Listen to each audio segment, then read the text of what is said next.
Hello and welcome back for another tutorial. This time we are looking at colour and I'm going to show you how, using the colour wheel, you can learn to mix any colour you need for your cake decorating. We do have our own range of colours which you can get on our website, and of course those are what I'm using in the video, as well as a handy little book of colour, this one here, which shows over 200 recipes for mixing different colours, and we've got prints of the colour wheel which you might find useful. All available on our website, and I hope you enjoy the tutorial.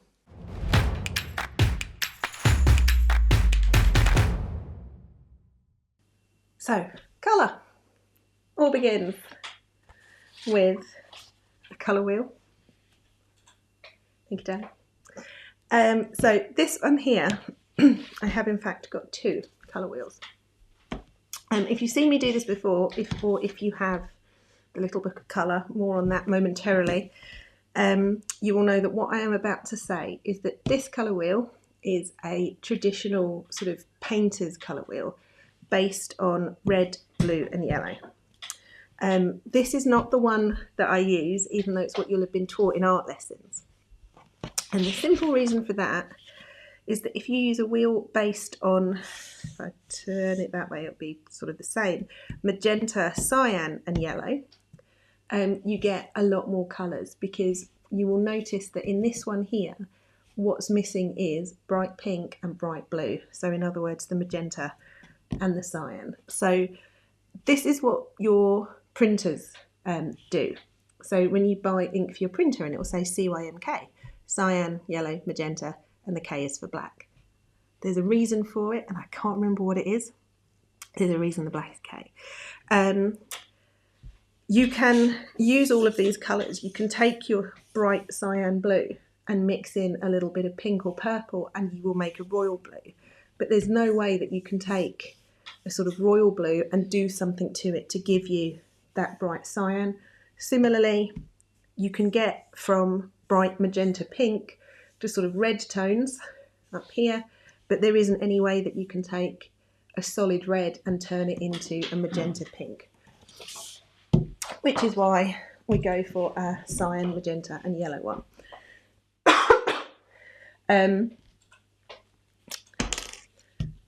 So the starting point for your colour wheel is your... so primary colours are the three colours from which everything else can be mixed, which on this version of your wheel is yellow, magenta and cyan, like so. Which, if you are familiar with our range of colours, and if you are not, then do please check them out on the website.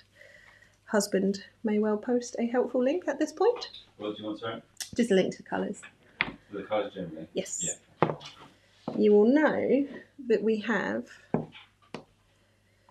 gel colours that are specifically yellow, cyan blue and magenta pink. Apparently the key or key plate is an old school printing term referring to the printing plate that will contain the most detail, which was most often the colour black. Oh, there we go. I knew there was a reason and I knew I couldn't remember it. So this is just some of our flower paste that I've mixed up. So I'm going to mix the magenta now, simply because one of the things that you're going to hear me say this evening is to think about saturation. And that is relevant if you've got or are looking to get a copy of our little book of colour. So in terms of how the book works and mixing things, I will often suggest that you use full saturation as your starting point. So saturation is the word that you use to describe how much pigment there is. So the darker tones are fully saturated, less saturated and least saturated for those very pale ones. And when me or my books talk about things being fully saturated, what I mean is having enough colouring in your paste that it basically matches the label, or indeed as near as damn it, because obviously different colour processes, etc, etc. So I thought I'd mix up the magenta with you, and I'll show you if we use a teeny tiny bit of colouring in there, we are going to come up with a pale shade. And if we use a little bit more, we will of course create a deeper shade.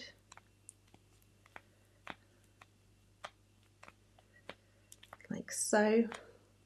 And that's still, if I look at my label, that's still not full saturation. That would be sort of somewhere in the middle there. So if I plop a chunk more in and mix that in,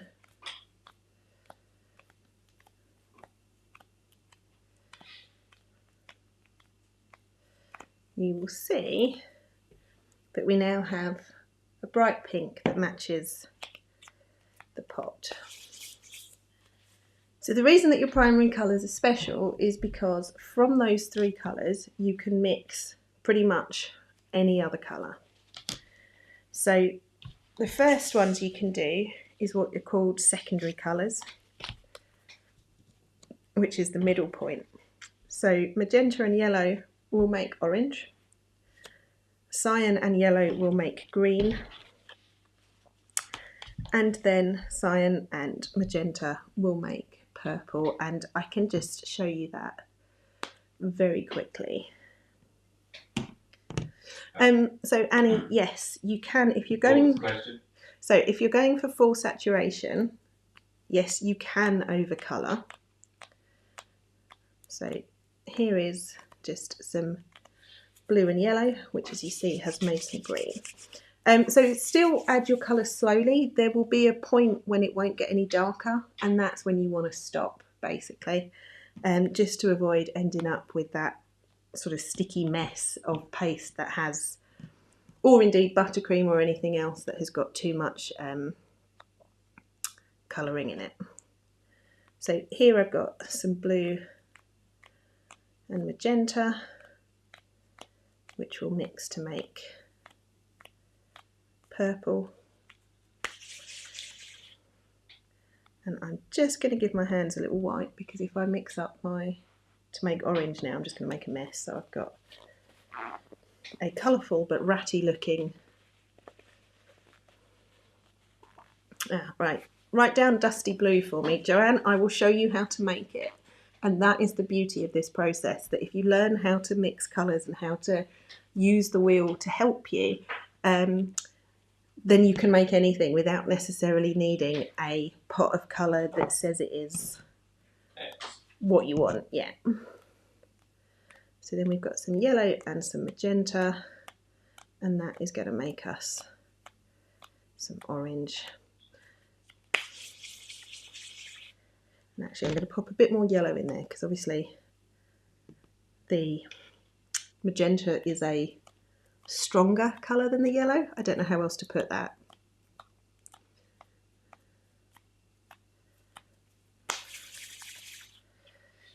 Right. And then any other colours that you want to make that are on the colour wheel, we call tertiary colours, so they're just sort of the third tier of colours.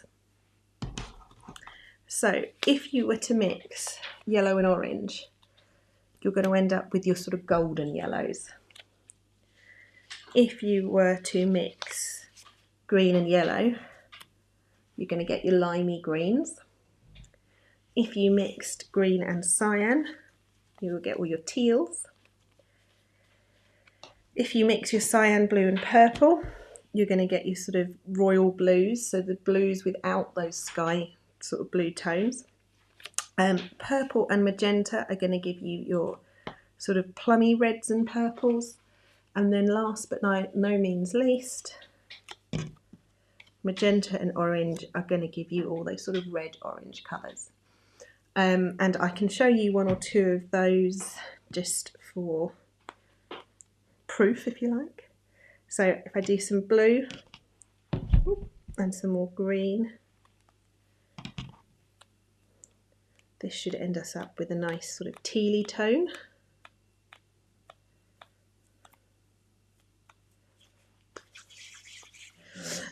So yeah, green and blue, you get teals.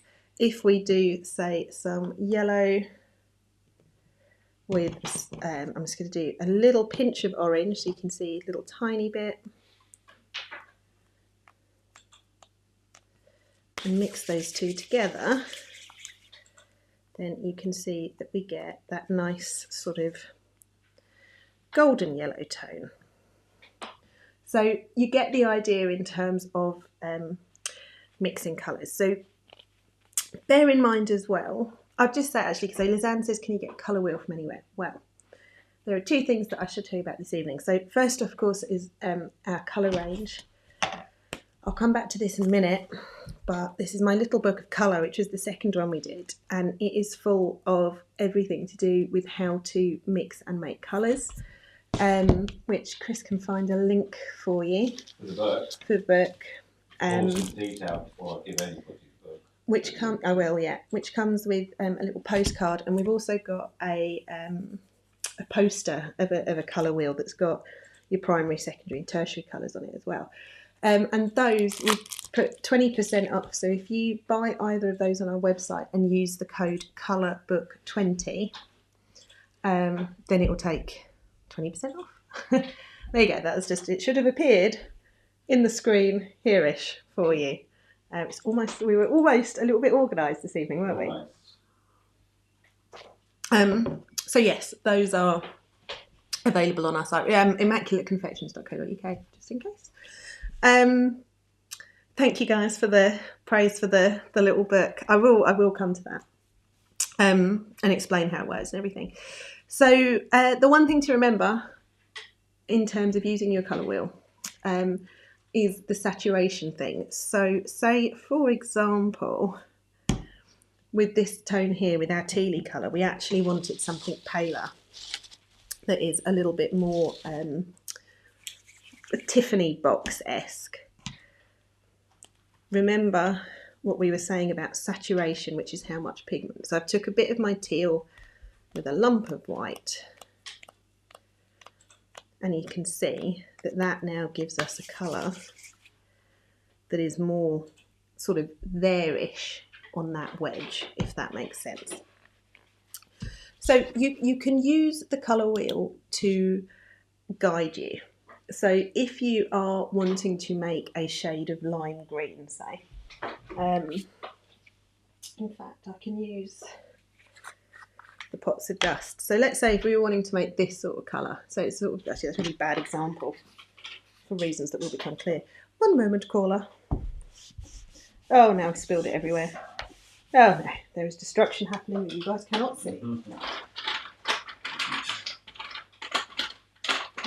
This is a better example. So if you were wanting to make a bright lime green, you can look at your colour wheel.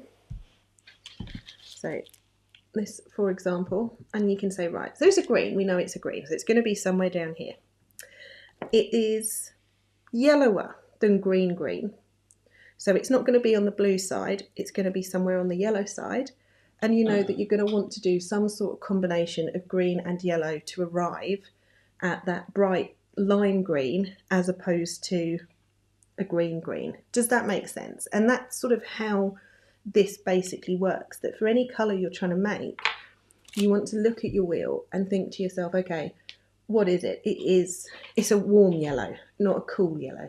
So it's going to be a yellow that is leaning towards the warmer colours with those sort of orange tones around the side, as opposed to being a very sharp yellow that's so sharp it almost has that sort of hint of green in it, and so on and so forth. And the more you do it, you will come to recognise how that works and where they sit. Do you want to take that off just for a sec? It's there. So that is the basics of mixing colours. Now, you don't have to mix everything from scratch, because who in the world has time for that? So for example, we have also in the range, we have a green, a purple and an orange, which, just for reference, I'm not really sure why I mixed these up, but I did, so let's use them. So that's the purple out of the purple, and the orange and the green. Just shift that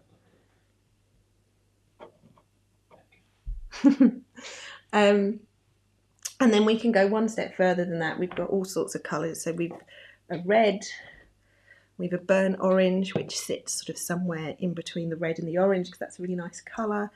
We have a navy blue, which is somewhere over here. We have a teal. We have a eucalyptus, which is a sort of bluey grey, so that's over here as well. We have a leaf green, and we have olive green.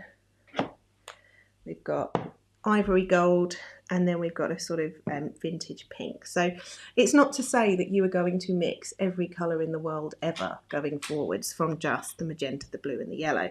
But if you sit and kind of go through this process of mixing them up yourself, you will start to understand how it is, oh dear, destroying it all, that it all works. We do, of course, as well have a brown and a black, which sort of sit outside of this.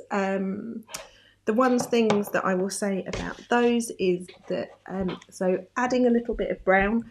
Brown is usually made from a mixture of all three primary colours. So that is how you arrive at brown. Brown will help to give you some vintage tones and things like that, as well as being brown. And then obviously black is black. In terms of using black to make colours darker, apply with caution because it will dirty them. So as opposed to, so say if you wanted, let's take teal for an example. If you want a darker teal, you need to think about whether or not you want a sort of a dirtier blackish shade of teal, or if what you actually want is a deeper saturation. So you could not take our pale teal, our sort of Tiffany colour, and add black and end up with the dark teal, because what you actually want here is a deeper saturation of it, if that makes any sense. So you can use black to make colours darker, but use with caution. So the black and the brown sort of sit outside of things. One thing I will say, and I know lots of you guys know this, is that sometimes black food colouring will be made from a very heavy saturation of other colours, which is if you've ever had that thing where you've made black icing and you come back to it and it suddenly looks green or looks purplish or looks navy, it's because it's a very dark version of those colours. Our black is black, so you get a true grey and a true black from it, and you can sort of, it's a nice thick, I mean, not you're going to be able to see, it is a thick paste colour, so you can add a good whack into your flour paste or whatever to achieve a depth of colour without it going too sloppy. And just because I know somebody will ask, if you're wanting black fondant for something or you need a lot of black, buy it. It is absolutely, categorically not worth your time, effort or energy, and it takes a lot of energy of sort of colouring up a kilo or even more than a kilo of particularly dark fondant. So if ever I'm working with sort of a black or a navy, I will usually buy those pre-made. So yeah, does this make sense so far? Are you all with me in terms of how all of these come from those base colours of the cyan, magenta and yellow? But as I say, because we all have other things in our lives, places to be and things to do, you're not necessarily going to mix everything from scratch. In terms of the little book, now feels like a good moment for this. So was it 2019? Yes, it was. Good grief. So it was 2019. And we realised that there was a bit of a gap in terms of colour stuff for cake makers, because so the thing with the cake decorating is many of us come to it through baking, and then you get into the decorating side of it and then suddenly you find yourself arting as opposed to baking, and colour plays a massive part of it. So that was why this was born. So it goes through pretty much everything that we were just talking about in terms of colours and stuff and mixing them. And then it has, what shall I use? Maybe we'll go for some oranges. So it has these pages like this, where it shows you how to mix colours, and there's more than 200 little colour recipes in here. Actually, someone was asking for like a dusky blue, weren't they? Yes. Let's work on that one then. So on these pages, across the top here, you've got these little drops with a number in them, and it's a ratio. So in much the same way that you can scale a cake recipe by the number of eggs, because it's hard to do a third of an egg, so you tend to round everything up to the nearest egg. It's the same principle as that. So for a dusky blue, I would say this sort of shade down here, something down in this corner. Let me hold the line caller. Let me move all of this out of the way. And this is what I call the blob method. And so I don't do this all of the time. The more you work with this and you get used to how all of this stuff works, you can start to basically skip steps. But the idea is that if you've got your colours at full saturation, so there we go, like so. So these are straight out of the pot, and as I said, they all more or less kind of match the labels, give or take, allowing for printing process and so on. If you've got that, then you can use these little ratios. So if we want to make a colour in this column here, we want 3 parts cyan blue to 2 parts purple. So I've got little bits here, so I'm just going to do 3 parts the same. And you're just roughly making them the same. Roughly the same. If I was mixing up fondant and I knew that I needed a kilo of fondant in total, those parts would be, they'd be the size of my fist rather than these little bits. So it is absolutely just, it's a ratio according to what you've got in front of you and how much you're making. So those are my 3 parts in cyan. And then I want to add 2 parts in purple. Like so, and actually this one's probably a little bit generous. And the thing is that, we will all have put different amounts of colouring in, etc., etc. So it's not a precise science. So this seeks to make it as precise as is possible, but then also to at least provide a methodology, if not exact measurements, because there's no way to do it of exact measurements, but with a ratio, so 3 to 2. So I shall mix all of these together, and again I'm just going to pop some petal basil tracks on my fingers just because I am becoming a sticky mess.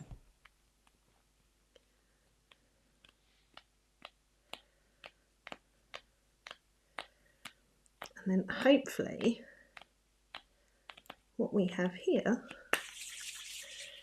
as you can see, is a blue that is at the top of these columns. It more or less matches, doesn't it? Yeah. And then if we want it paler, and this is how I tend to mix up pale colours.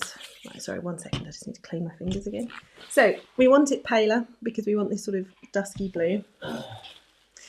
And what you can do here, so I've got a bit of white. Don't mix all of that with all of this, because you would need a tremendous amount of white to get this diluted, for want of a better word, enough to arrive at these pale colours. So what we're going to do is take a sensible amount of white, and we're going to add a little pinch of our seed colour, if you will, at a time.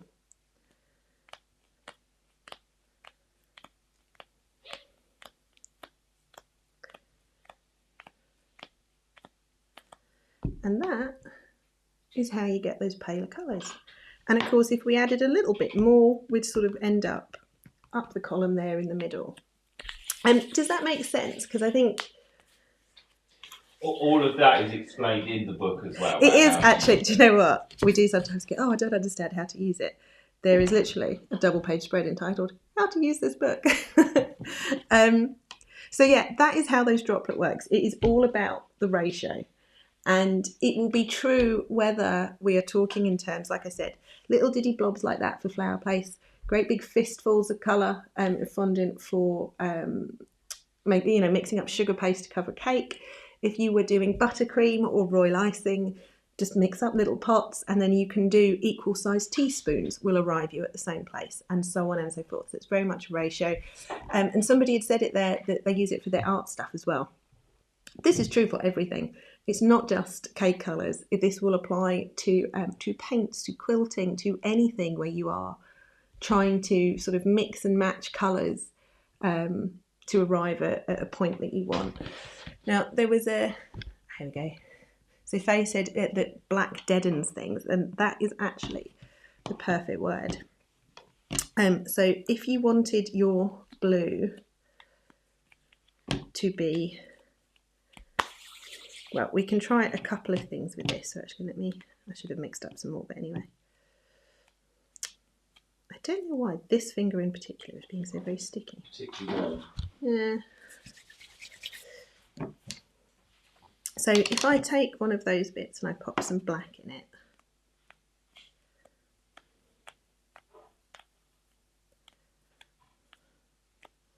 maybe even a little bit more, and just, oh dear, I told you it was thick. Being overly cautious there.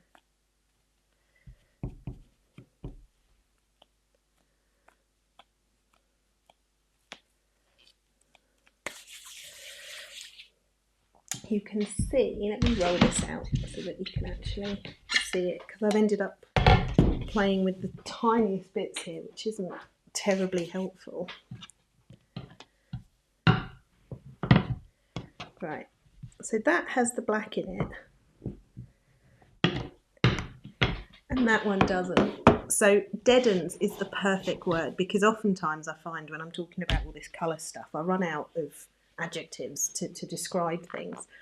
So use the black sparingly, as we said. It may be that that is the sort of colour that you want, but again, I would, so Lizzie and Faye, yeah, absolutely right, playing around with it. I would absolutely be working with small bits first. Make a little note, whatever you need to do to establish, okay, so, you know, try a tiny bit with a bit of black. Do I like this? Don't I like it? Okay, if I do like it, then that's what I want to go forwards and replicate across the rest of my sugar paste or flour paste, whatever it is. So I can't remember, I'm so sorry, who it was that asked about the blue. It was Joanne. Joanne, there we go. Sorry, I have brain like a sieve. So Joanne, I hope that helps in terms of the blue. So you don't, like I say, you don't really need a specific colour. It's more just learning how they all work. So the other thing that you can do with mixing colours is to mix across the wheel. So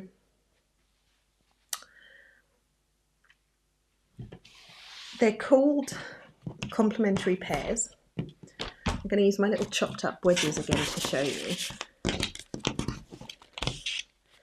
So we've got yellow, magenta and cyan as our primary colours. So remember, these are the ones that we can't mix from something else. These have to be our starting point. And then your blue and yellow make green, your magenta and yellow make orange, and then your yellow and, sorry, your magenta and cyan make purple. So you can see these are opposites, and if we look at our whole wheel, you can see cyan, orange, purple, yellow, green, magenta. So opposite each other. If you mix across the wheel, that is where you make slightly muddy colours and colours that are softer, subtler, duller, muted, those sorts of words in comparison to those pure forms. So with that in mind, if I take the last of that blue that we mixed, so this was our sort of pure blue, and I'm going to put a little bit of orange in it, because the cyan and the orange, blue and orange, are the opposites. You see what's happened to that? Now, that was possibly a little bit too much orange. Let me just roll it out here so that you can see. Oh, that was much too much orange, but it makes my point. So can you see there how you get those sort of muddy tones? And as I say, that was too much. So if I do a little bit more of our seed colour, where we started, and I'm going to put that with some white. like I say, this is why experimenting on little bits is so important, so that you don't accidentally end up, you know, miscolouring 3 kilos of fondant, which would be no fun at all. So I'm going to take a bit of that which has got the orange in it. We'll do this a little at a time.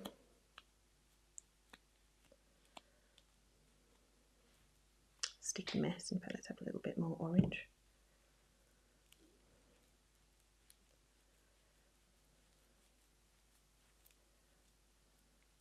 Because that's a better version. So going across the wheel will also give you a muted colour, dusky tone, whatever, as you can see there. And it's not dissimilar as what can happen when you add black, but it is a different version. So to be honest, the blue and orange business is perhaps not entirely the best place to show you that, because it doesn't make colours that are terribly common. What might be more relevant is if we do it the other way. If we take some orange, and in fact I'm just using what I've got on my fingers there. Oh, Chris, get ready to say something interesting, because I might have to go and actually wash my hands here. Oh, okay. But waffle on for a bit.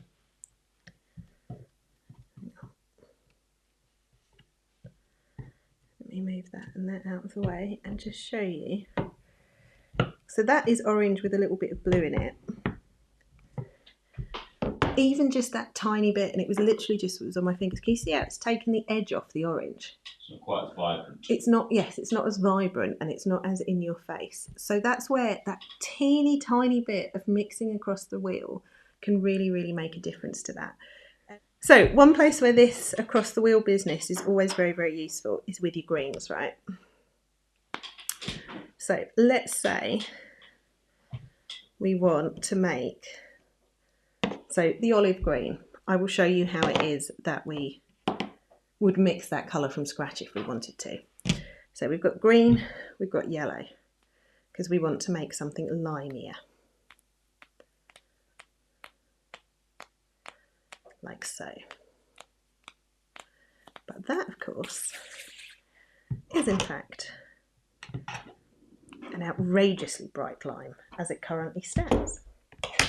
And in fact, I would say, in terms of flowers, which obviously is my main thing here, not a terribly realistic colour. Sorry, I'm just petal basing my fingers. So if we go across the wheel, green and magenta are opposites, and for all that we've made this lime, it's still green and magenta still stand. So I'm going to take a tiny little bit of magenta, because we'll add just a little at a time, and we'll mix that into that green. And again, can you see, and I think this is probably the best description for it, it just takes the edge off. So if I roll both of these out, you can see there, that's got that tiny bit of magenta.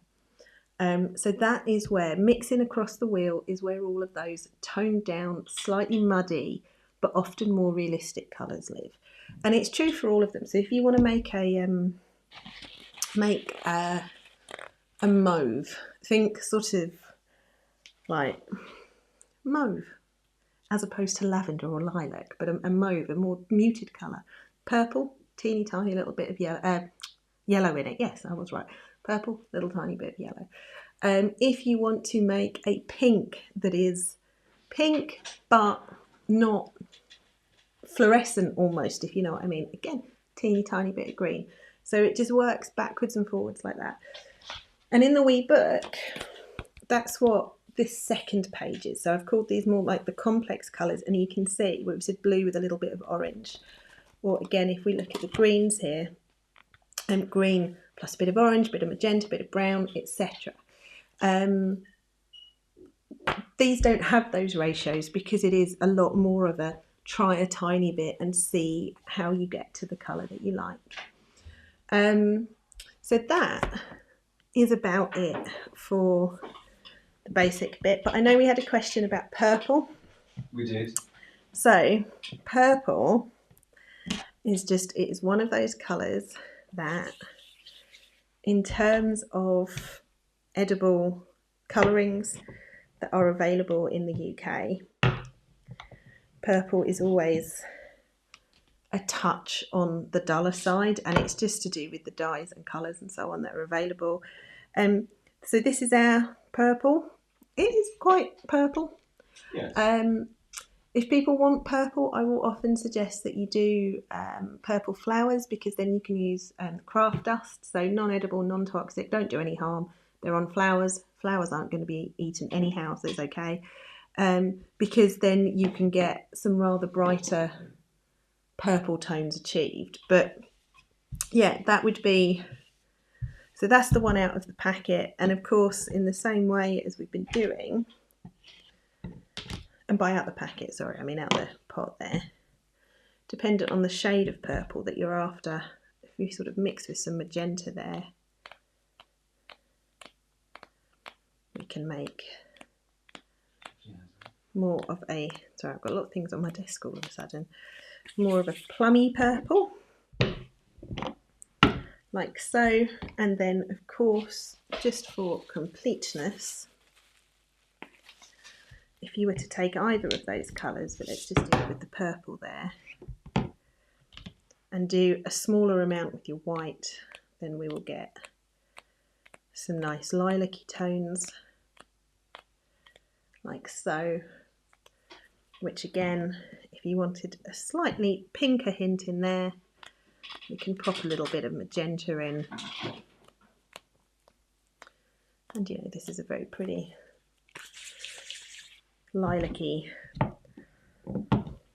sort of tone there. So the main thing with this, do you want to swap for me? Thanks, love. Really is have a play with it. And I've probably used a ball of flour paste sort of that big to do all of these things. So you can use fondant if you've got icing that's left over, whatever, and just sit and play with it, because the more you experiment, the more you will be comfortable with mixing the colours, and the more you will understand how it works. It is definitely, this is something I've taught a lot, and it is definitely something that makes more sense when you do it yourself and see it happen, if that makes sense, as opposed to me just telling you. And you will then start to pick up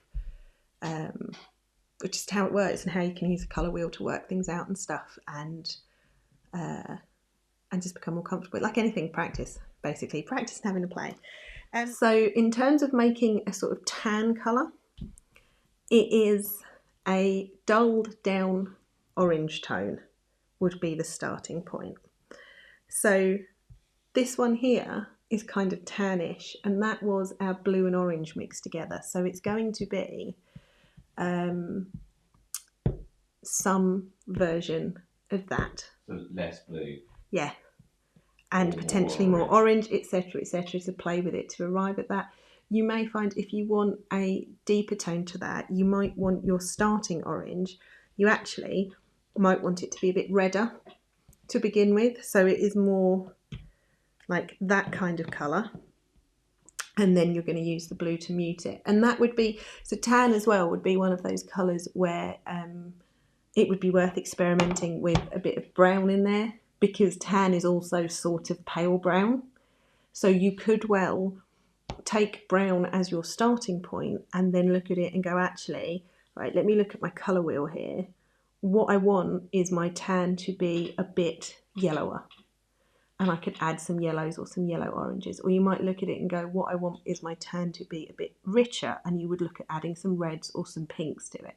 So that is all what sort of, the more you do it, the more that makes sense. But have a go, you swap back, have a go with the tan. So I hope you found that really informative and useful for your cake decorating. Drop a comment below if you did find it useful, and of course if you've got any questions, feel free to ask away and I will gladly answer, including if there's a particular colour that you're struggling to mix. Do like the video and subscribe to our channel because there will be a colour part 2 coming up soon, which we don't want you to miss. See you soon.